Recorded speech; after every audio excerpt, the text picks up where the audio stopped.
In a world of reality TV, of Snookies and housewives and Kardashians, in a world where politicians are insincere, internet memes are king, and the mainstream media is complicit, I had to find people who remain optimistic about the future of the intelligence of humanity. So I'm here at the USA Memory Championship.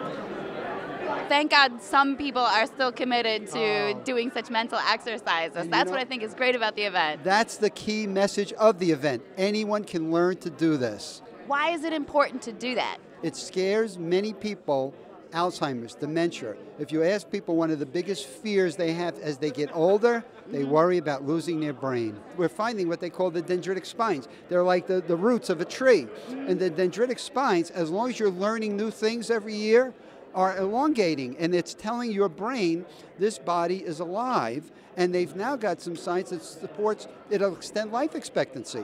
I mean, who wants to live longer? I vote for that. I want to live till I'm 300 years old. Well, it seems like it's just common sense. Common sense, I always say, is rare sense. This year's event consisted of 4 rounds in the morning where the mental athletes had to memorize names, numbers, poetry, and faces. The top 8 then compete in the afternoon. In the first championship round, they have 15 minutes to memorize 200 random words in a particular order. Then they take turns reciting them on stage. Elbow. And that moves it to you, and on. Boot. That makes it word 60. Fixation school, boots.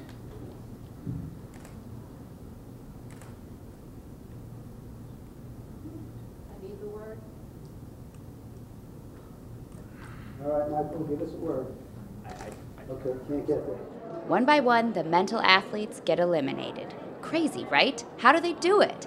Nelson Dellis, who set a new U.S. record this year by memorizing 303 random digits in 5 minutes, explains the method. How do you remember 300 digits? So basically for every group of numbers, I group 7 at a time, and I basically have a system to convert a bunch of numbers into pictures. And I sat down and wrote that out and learned it. So now that when I see numbers, I can automatically kind of translate them into these visual images of people doing weird actions with objects. And what I do with those images is I'll store them around a journey in a familiar place in my mind. So for example, earlier when I did this record, I was in the Bahamas.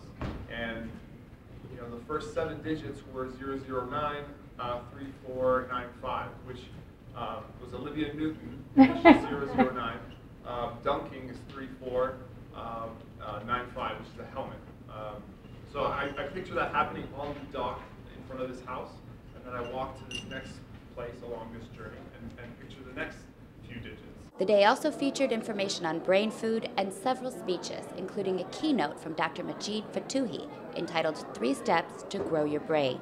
First thing you could do to improve your brain and grow your brain is to get fit. The second thing you can do is to tease your memory. And the third thing you can do is to eat well. What I've found in recent literature is that when you exercise, not only do you increase blood flow to the brain, there are actually new neurons that are born. In short, 3 months of exercise can increase the number of brain cells, and those brain cells can become a part of the network of connections in the brain. The second thing that's good for the brain and helps you grow your brain has to do with memorizing things.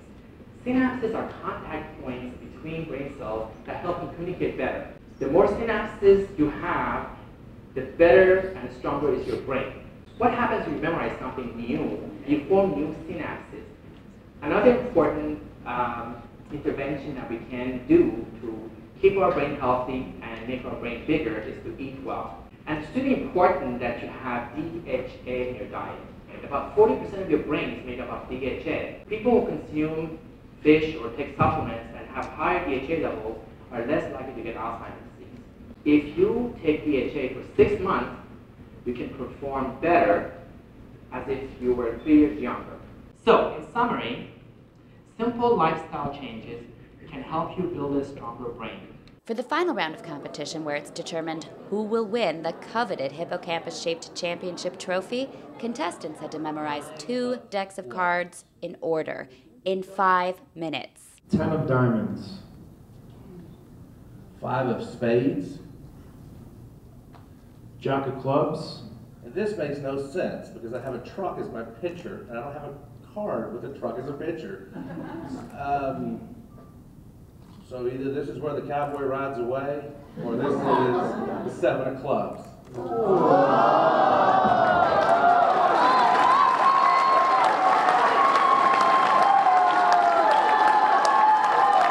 Anyone can do this. They're given the right determination and the passion to want to practice.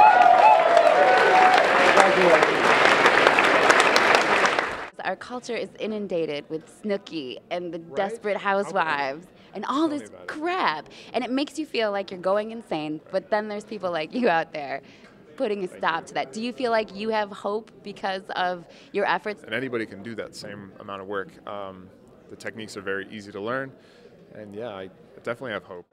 After watching such amazing feats of memory be performed today, I think we can all rest assured that the future of the intelligence of humanity is safe for a little while longer.